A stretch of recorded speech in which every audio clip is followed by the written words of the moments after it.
Avui preguntem com van viure el treball de recerca als universitaris. Quina temàtica va ser el vostre treball de recerca? Sobre les emocions i com gestionar-les. Implementar una font d'energia de biomassa al meu poble. Però els refranys, els més populars del meu poble. La leucèmia i les cèl·lules mare. Quina nota veu treure? Un 9, Un 8, un 10, un 10.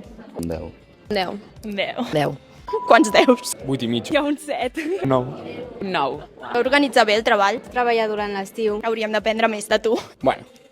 Bueno, bastant tot a última hora. Vaig haver de fer tot a l'últim moment. No, va ser tot bastant a última hora. El meu tutor era molt simpàtic, m'anava molt bé. Vau posar molt nerviosos a l'hora de fer la presentació? Sé que em vaig deixar molta informació. Pensava que seria més nerviós. Surt molt natural, surt molt fluid. Sorprenentment no. Em vaig prendre moltes tiles i finalment va anar molt bé.